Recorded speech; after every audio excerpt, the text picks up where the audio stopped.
Hello students, welcome to my YouTube channel. Students, हम लोग class 10th का chapter 3 की एक्सरसाइज 3.1 का सॉल्यूशन कर रहे थे, जिसमें हम लोगों ने क्वेश्चन नंबर 1 डिस्कस किया था ऑनलाइन ग्राफ की हेल्प से। उसके लिंक डिस्क्रिप्शन बॉक्स में पड़ी है, जो आप लोग देख सकते हैं। आज हम लोग क्वेश्चन नंबर 2 और 3 को सॉल्व करेंगे। क्वेश्चन नंबर 2 क्या है कि on comparing the ratios a1/a2, b1/b2 and c1/c2, find out whether the lines representing the following pairs of linear equations intersect at a point are parallel or coincident। मतलब हम लोग को क्या करना है, दो इक्वेशंस दी हैं लाइन की, उनके रेशियोज निकालने हैं a1/a2, b1/b2 और c1/c2, और फिर ये बताना है कि वो लाइन जो है इंटरसेक्ट करेंगी, पैरेलल होंगी या कोइंसिडेंट होंगी। तो इन क्वेश्चन को सॉल्व करने से पहले हम लोग को एक चीज़ का पता होना चाहिए कि एक्चुअल में लाइन का जो रेशियो का जो रिलेशन होता है आपस में, वो कौन सी रिप्रेजेंट करती हैं लाइंस इंटरसेक्ट, पैरेलल और कोइंसिडेंट। तो आपका पहली जो कंडीशन होती है वो क्या होती है, व्हेन a1/a2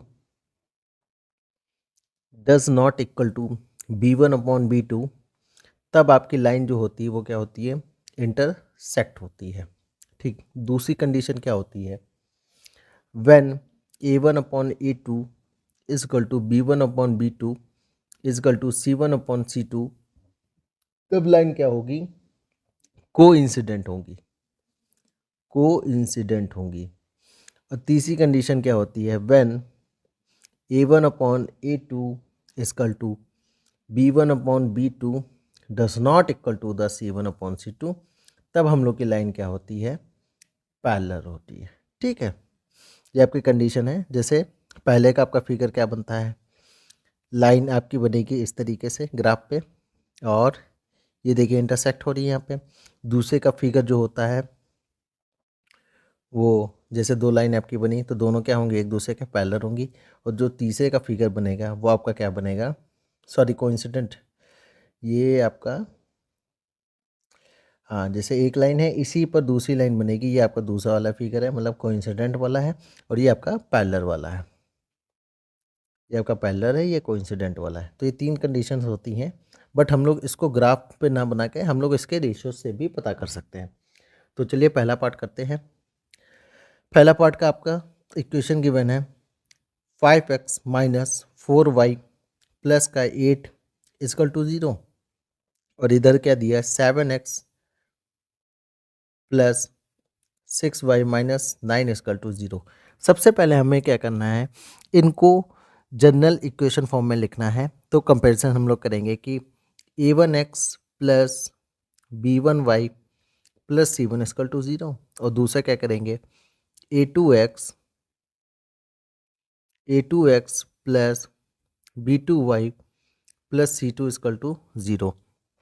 यहाँ से कंपैरिजन करते हैं, a1 की वैल्यू कितनी हो जाएगी 5, b1 की वैल्यू कितनी हो जाएगी 4 माइनस का 4, और c1 की वैल्यू कितनी हो जाएगी 8 हो जाएगी।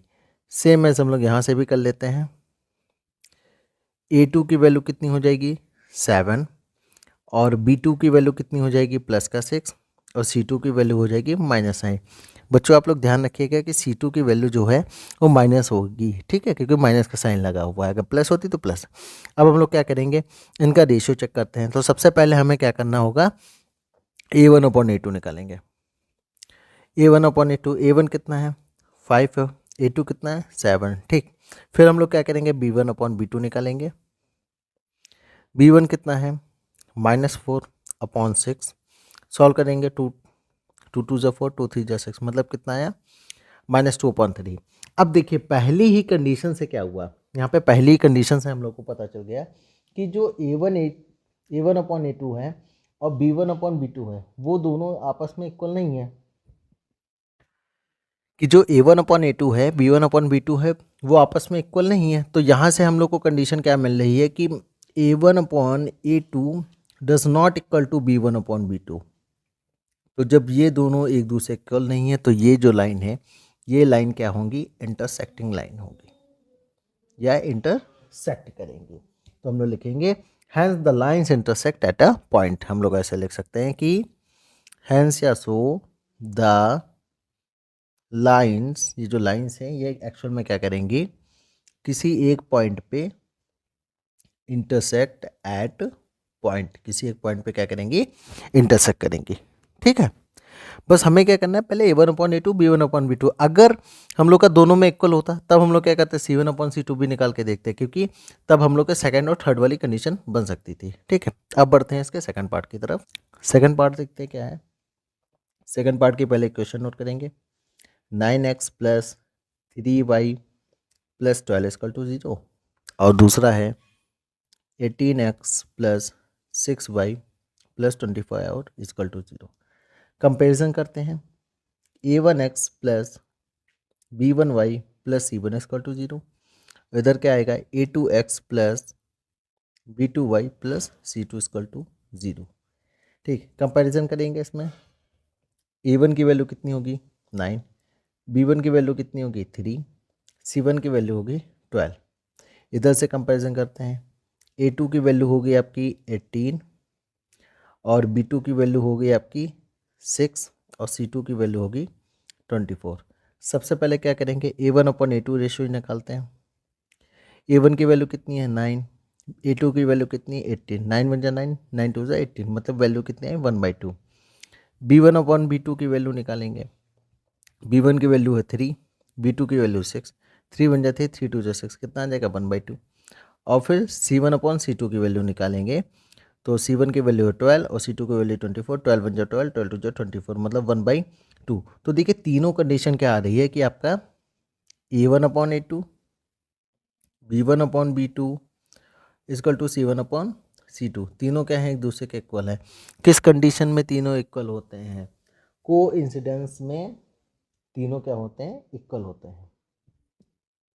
तो ये जो लाइन है ये क्या करेंगी, कोइंसिडेंट करेंगे, तो लिखेंगे so the lines are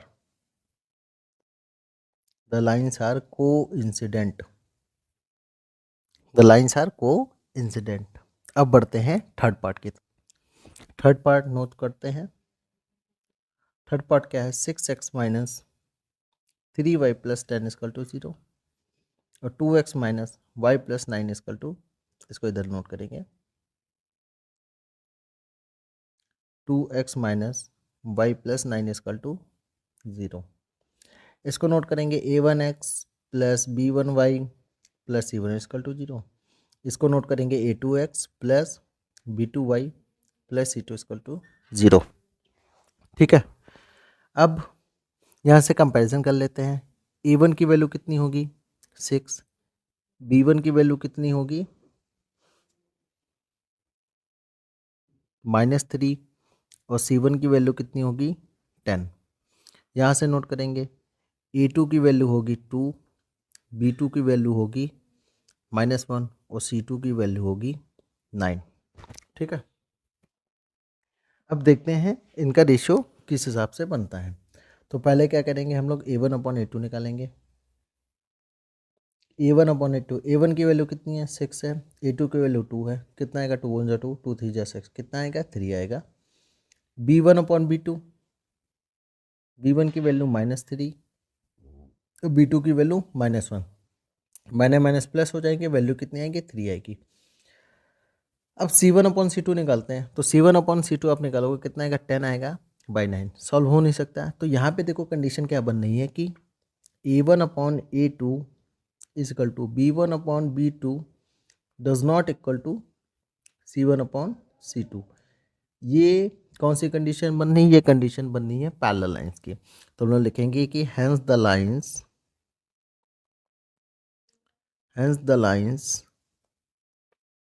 are parallel, hence the lines are parallel, ये लाइंस क्या होंगी, पैरेलल होंगी। तो स्टूडेंट इस तरीके से हम लोग ने तीनों पार्ट इसके की है। अब हम लोग बढ़ते हैं क्वेश्चन नंबर 3 की तरफ। क्वेश्चन नंबर 3 क्या है कि find out whether the following pairs of linear equation are consistent और इनकंसिस्टेंट। देखिए स्टूडेंट्स, हम लोगों का क्या होता है, तो यहाँ पे हम लोग की दो कंडीशन होती है, कंसिस्टेंट और इनकंसिस्टेंट की। तो देखिए हम लोग जानते हैं कि a1/a2 does not equal to B1/B2, जो क्या होता है, यूनिक होता है। ठीक है। सेकंड, A1/A2, B1/B2, C1/C2, ये हम लोग का कोइंसिडेंट होता है।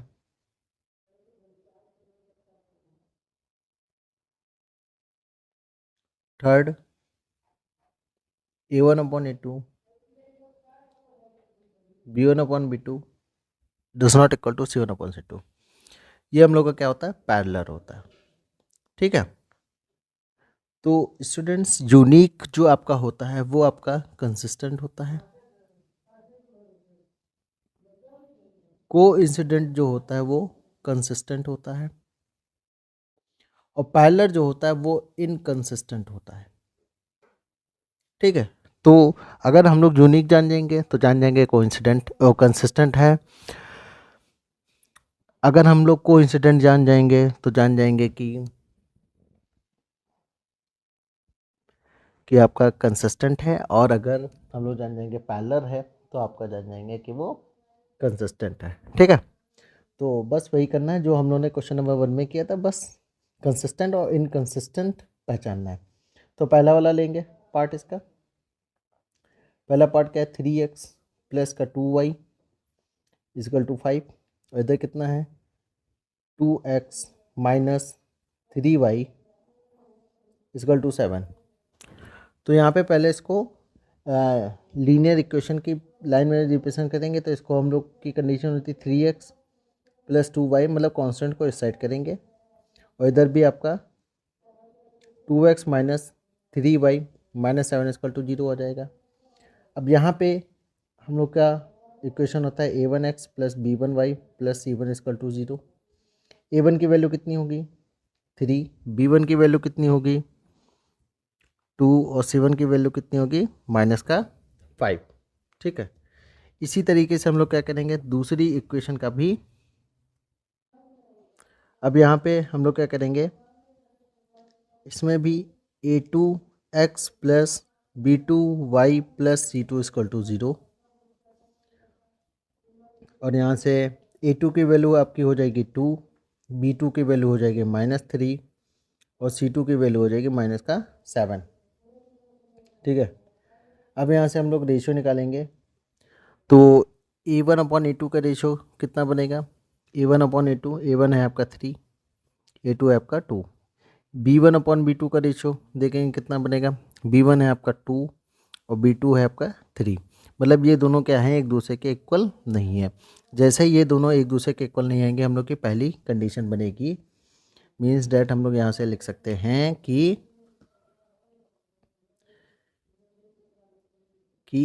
a1/a2 does not equal to b1/b2। तो ये आपका क्या है, यूनिक सॉल्यूशन है। तो जब यूनिक सॉल्यूशन है तो ये क्या होगा, कंसिस्टेंट होगा। तो हम लोग लिखेंगे these equations are consistent with unique solution, with unique solution। ठीक है। तो ये आपका पहला पार्ट इस तरीके से। ऐसे ही हम लोग सेकंड करेंगे, थर्ड करेंगे। तो बढ़ते हैं सेकंड पार्ट की तरफ। सेकंड पार्ट नोट करते हैं। सेकंड पार्ट है आपका 2x minus 3y equal to 8, और दूसरी इक्वेशन है आपकी 4x minus 6y equal to 9। इसको पहले इधर करेंगे, 2x minus 3y minus 8 equal to 0, और ये आपका हो जाएगा 4x माइनस 6y, कॉन्स्टेंट को इधर 9। कंपेरिजन कर देते हैं, दो इक्वेशन नोट करते हैं, a1x plus b1y plus c1 equal to 0, और इधर a2x plus b2y plus c2 equal to 0। Value निकल लिखते हैं, a1 equal to 2, b1 equal to -3, और c1 इक्वल टू कितना आएगा, माइनस आएगा। ध्यान रखना है माइनस का साइन है तो माइनस का लेंगे। इधर a2 की वैल्यू 4, b2 की वैल्यू -6, और c2 की वैल्यू माइनस का 9। अब रेशियो निकालते हैं। यहाँ पे रेशियो आएगा आपका A1/A2, A1 है 2, A2 है 4, 2 1 ज़ा 2, 2 2 ज़ा 4, कितना आएगा 1/2। B1/B2 निकालते हैं। B1 की वैल्यू है आपका -3, B2 की वैल्यू -6, माइनस माइनस कट जाएगा, 3 1 ज़ा 3, 3 2 ज़ा 6, मतलब कितना आएगा 1/2। अब देखिए दोनों सेम आ गए, तो तीसरा वाला हम लोग को मजबूरी है निकालने का। ठीक, अब तीसरे की वैल्यू निकालेंगे जो हमारा होगा C1/C2। C1 की वैल्यू -8 और C2 की वैल्यू -9, माइनस माइनस प्लस, मतलब देखिए यहाँ पे कंडीशन क्या बननी है, कंडीशन हम लोग की बननी है कि A1/A2 B1/B2 but does not equal to the C1/C2। तो ये कंडीशन कौन सी है, पैरेलल की है। तो हम लोग लिखेंगे hence equations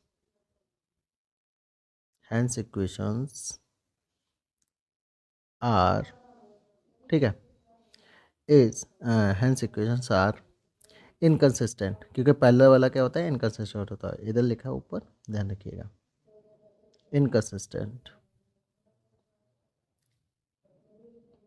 inconsistent with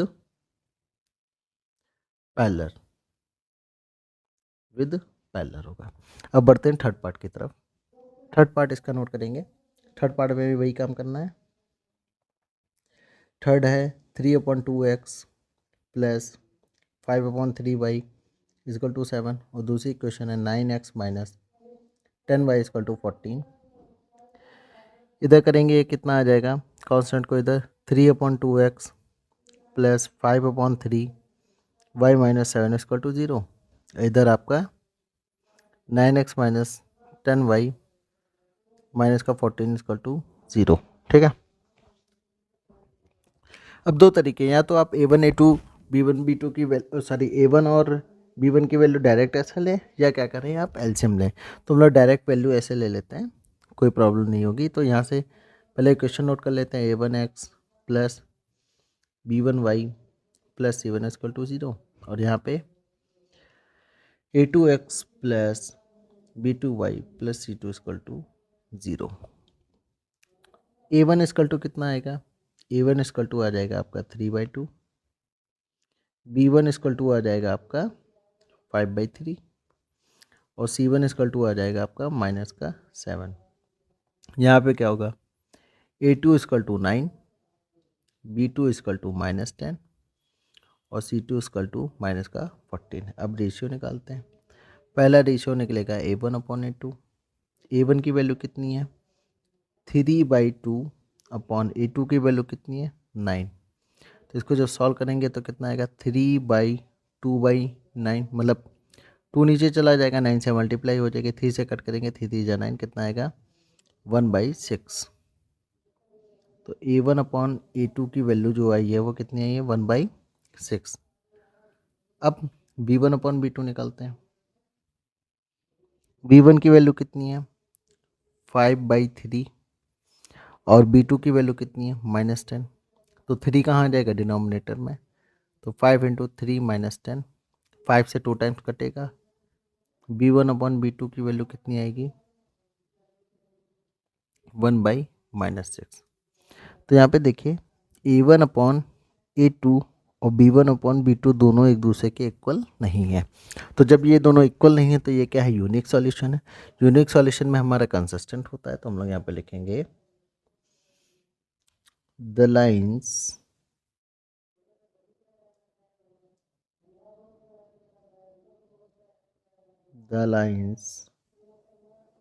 are consistent with unique solution, ठीक है। ये क्या होंगे, यूनिक सॉल्यूशन होंगे। यूनिक मतलब इंटरसेक्टिंग हो गया, और वहाँ पे कोइंसिडेंट में आपका क्या होगा, मैनी सॉल्यूशंस होंगे, और पैरेलल में हैविंग नो सॉल्यूशंस, ठीक है। अब बढ़ते हैं फोर्थ पार्ट की तरफ। फोर्थ पार्ट नोट करते हैं। फोर्थ पार्ट आपका इक्वेशन है 5x minus 3y is equal to 11, और दूसरा है आपका -10x plus 6y is equal to -22। Constant को इधर भेज देंगे। 5x minus 3y minus 11 is equal to 0। दूसरा minus 10x plus 6y plus 22 equal to 0। यहाँ पे पहले a1x plus b1y plus c1 is equal to 0, इधर a2x plus b2y plus c2 equal to 0। a1 की वैल्यू कितनी होगी 5, b1 की वैल्यू कितनी होगी -3, c1 की वैल्यू कितनी होगी 11, a3 की वैल्यू कितनी होगी -10, सॉरी a3 लिख दिया, a2 की वैल्यू कितनी होगी -10, b2 की वैल्यू कितनी होगी 6 और c2 की वैल्यू होगी 22। चलिए रेशियो निकालते हैं। a1 अपॉन a2 रेशियो निकालेंगे तो 5 अपॉन -10 कितना आएगा a1 upon a2 equal to आ जाएगा माइनस का 1/2, 5 से 2 टाइम्स। इधर b1 अपॉन b2 निकालते हैं। b1 अपॉन b2, b1 की वैल्यू -3, b2 की 2, काटेंगे कितना आएगा b1 by b2 equal to भी आपका -1/2। दोनों इक्वल आ गए, मतलब c1 अपॉन c2 निकालना पड़ेगा। c1 अपॉन c2 की वैल्यू अगर निकालेंगे तो c1 कितना है -11 और c2 कितना है 22, 11 से 2 टाइम्स, मतलब c1 अपॉन c2 कितना आएगा -1/2। तो देखिए ये तीनों कंडीशन क्या है a1 अपॉन a2 और b1 upon b2 c1 upon c2, मतलब ये क्या पैरेलल हो रहा है, और जब पैरेलल होते हैं तो आपका हैविंग नो सॉल्यूशन आता है। तो हम लिखेंगे कि lines are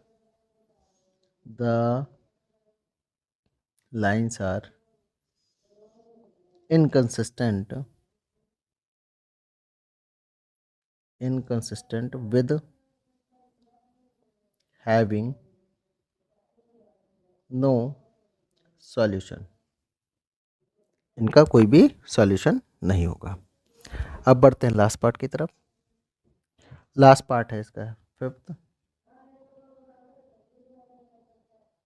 4/3x 2y is equal to 8 और दूसरा 2x plus 3y is equal to 12। पहले कांस्टेंट को इधर लाते हैं, 4/3x प्लस का 2y माइनस 8 इजकल टू 0 और 2x plus 3y minus 12 equal to 0। Equation लिखेंगे a1x plus b1y plus c1 is equal to 0, इधर a2x plus b2y plus c2 equal to 0। Comparison करते हैं, a1 इजकल टू कितना आ जाएगा 4/3, b1 is equal to 2 और c1 is equal to -8 और इधर a2 is equal to 2, b2 is equal to 3 और c3 इजकल टू -12। ठीक है, अब रेशियो निकालते हैं। रेशियो a1 अपॉन a2 निकालेंगे।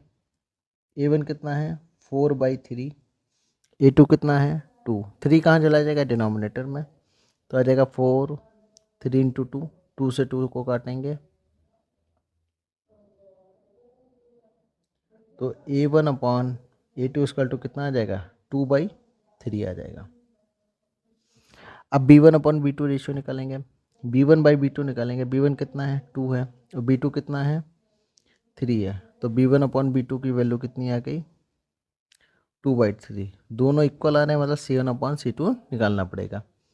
c1 अपॉन c2, c1 की वैल्यू -8, c2 की वैल्यू -12, 4 2 जो 8, 4 3 3, माइनस माइनस प्लस, तो c1 upon c2 equal to कितना आएंगे 2/3। तीनों रेशियोस इक्वल हैं, मतलब ये कौन सा केस है, वही पिछला वाला पैरेलल वाला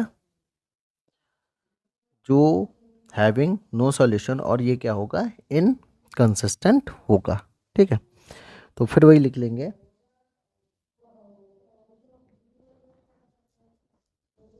कि लाइंस आर, इसमें इन्फिनाइटली भी लिख सकते हैं, कोई दिक्कत नहीं है। लाइंस आर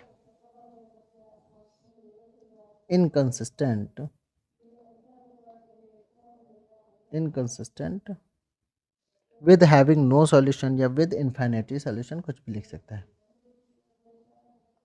with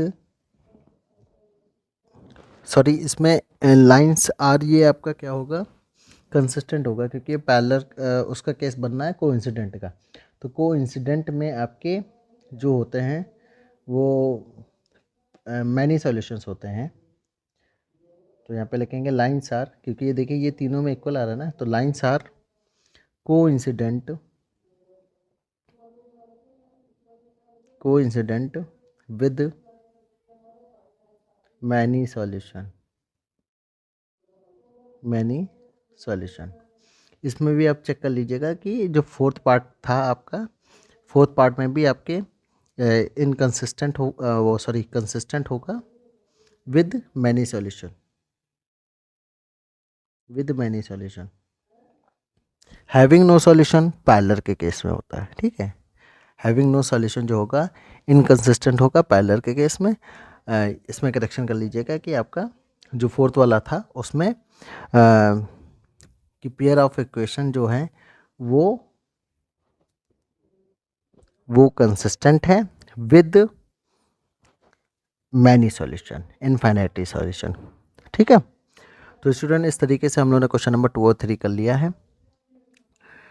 अब इसके बाद क्वेश्चन नंबर 4 और 5 का सॉल्यूशन करेंगे। चाहे पहले हो चाहे को सब्सक्राइब करिएगा, वीडियो को लाइक और शेयर जो करिएगा। Thank you very much.